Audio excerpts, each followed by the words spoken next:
Ազգային ժողովի հարգելի փոխնախագահ, հարգելի գործընկերներ, օրը սկսեցինք Վազգեն Սարգսյանի ծնունդը նշելով եւ իմ ելույթը ես ուզում եմ սկսեմ Վազգեն Սարգսյանի եւ Կարեն Դեմիրճյանի միասնության հիմքերը ինչի վրա են կառուցված։ Դրա մեջ կար երկրում տիրող կոռուպցիոն վիճակը։ Մեկ տարի առաջ Վազգեն Սարգսյանը իր մասնակցությունը ունեցել է Ռոբերտ Քոչարյանին իշխանության բերելուն, մեկ տարի հետո Կարեն Դեմիրճյանի հետ իրենք միավորվեցին երկիրը փրկելու հարցի շուրջ։ Դա միայն ներքին քաղաքական ամբողջ սպեկտրը չէր վերցնում, բայց կոռուպցիոն վիճակը անհանգստացնում էր երկու մեծ անհատականություններին։ Ինչով ավարտվեց դա, բոլորս գիտենք, դա հոկտեմբերի 27 էր։ Հոկտեմբերի 27-ից հետո երկիրը թևակողեց համակարգված կոռուպցիայի դաշտ։ Ինչքան էլ խոսենք քաղաքական կոռուպցիայի մասին, այո, քաղաքական կոռուպցիան այսօր մեզ ուղեկցում է։ Խնդրեմ, Ռոբերտ Քոչարյանը հանդիսանում է 135-ամյա դաշնակցության առաջնորդ։ Ինչն է կապում Ռոբերտ Քոչարյանին եւ հայ հեղափոխական դաշնակցությունը։ Ինձ այդ հարցը միշտ մտահոգել է, պարոն Խաչատրյան, որտեղ Ռոբերտ Քոչարյանը կամ դաշնակցության անդամ է, կամ այլ կապեր կան, որը պետքա բացահայտվի։ Հիմա այս կոռուպցիայի մասին պետքա խոսեմ։ Կոռուպցիան կոնկրետ դրսևորումներ են, դա միայն գումարային հարաբերությունները չեն։ Կոռուպցիան քանդում է պետություններ, եւ եթե սովետական տարիների վերջին ժամանակաշրջանը հիշենք, շատերը կհիշեն Գդելյան Իվանով հայտնի խումբը, որը ուզբեկական գործն էր քննում, էլի կոռուպցիա էր, բայց սովետական տարիներին կար քրեական օրենսգրքում մահապատիժ, այդ երևույթները նաեւ կանխվում են այդ մահապատիժի արկայության պայմաններում։ Կար դա։ Եվ այդ գործերը փորձ էր արվում սովետական միությունը, որը էլի համակարգված կոռուպցիոն միջավայր էր ստեղծված, կանխել նման հանձնաժողովներ ստեղծելուց, բայց սովետական միությունում կար մի մարմին, որը փորձում էին ստերիլ պահել։ Դա KGB-ն էր, որտեղ կոռումպացված հնարավորինս կադրային անձնակազմ գոյություն չուներ, եւ եթե հիշում եք, այն ժամանակվա KGB-ի ղեկավարի ակտիվ գործունեության պատճառով սովետական միության ներքին գործերի նախարարը ինքնասպան եղավ։ Բանակի գեներալ ինքնասպան եղավ, որտեղ բացահայտում էր կոռուպցիան, բայց համատել այն ժամանակվա ներքին գործերի կոռուպցիոն ունեցվածքը եւ այսօրվա մեր 99-ից սկսած պաշտոնյաների անշարժ եւ շարժական գույքի, նաեւ դրամական միջոցների ծավալները անհամեմատելի են։ Հիմա գանք մեր ժամանակներում մեր 99 թվականի հոկտեմբերի 27-ից սկսած ինչ տեղ ունեցավ մեր երկրում։ Կոռուպցիա բոլոր երկրներում էլ կան։ Բայց դա երբ որ նկատվում է, պատժում է, որտեղ կան այն մարմինները, որոնք դա հայտնաբերում են եւ պատժում են, եւ կա օրենսդրություն, որ այդ հնարավորությունը դարձնում է շոշափելի։ Ես երեք իմ հարցի միջոցով պարոն Ապետյանին փորձեցի շեշտեմ մի իրողություն, որ փաստերը արձանագրված, որտեղ նկարագրված են, թե տվյալ պաշտոնյաները, պետական պաշտոնյաները ինչ ունեցվածք են տնօրինում, որը ոչ մեկը չի կարող հերքել, որտեղ դա շոշափելի է, տուն լինի, բանկային հաշիվներ լինեն, մի քանի էջից բաղկացած, ասենք, անշարժ գույք, 74 միավոր անշարժ գույք, 56 միավոր անշարժ գույք,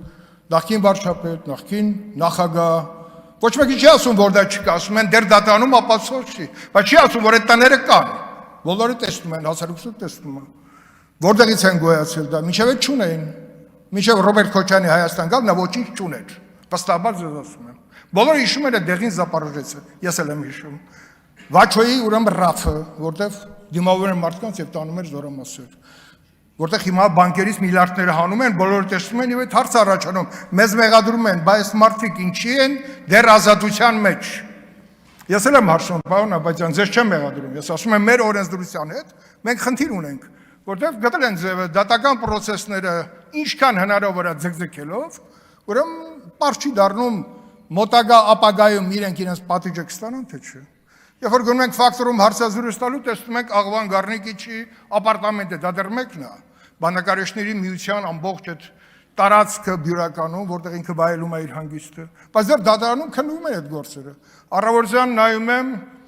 ուրեմն դատարանը դատախազության հայցը մերժել է Մովսես Հակոբյանի վերաբերվող 4.5 միլիարդի։ Բարև ձեզ տեղ հասանք։ 4.5 միլիարդ, մոտ $10 միլիոն։ Հիմա ես զանգում եմ ԲԴԽ-ի նախագահին ասեմ, ես ինչ պատմություն եմ այդ բացատրել, որտեղ ես դրեմ, ասում եմ, որովհետև ժամկետի խախտում կա։ Բայց այդ գողոնը կա, չէ՞։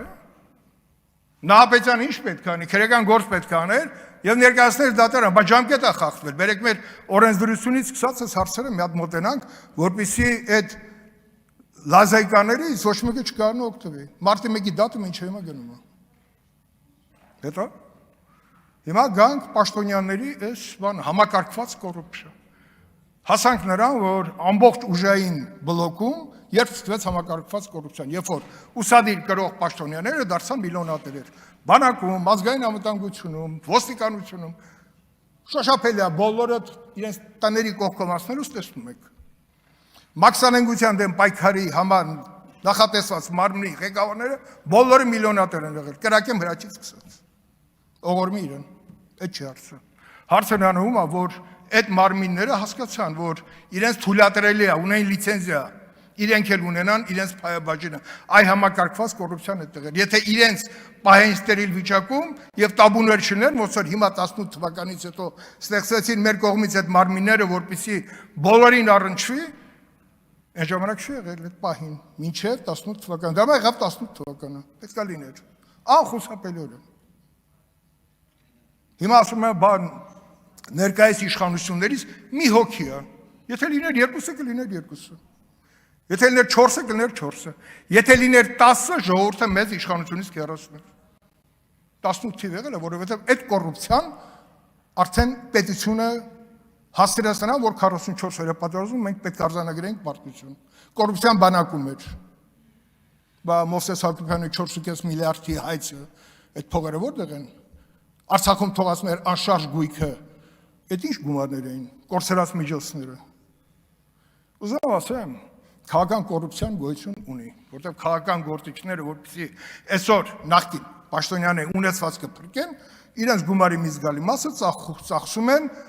քաղաքական հարթակում, որպեսզի կարողանան ստեղծել միավորներ, որպեսզի իրենց պաշտպանեն։ Դա էլ չի ստացվում։ Հիմա նոր շրջապատույտի մեջ ենք մտնում, նորից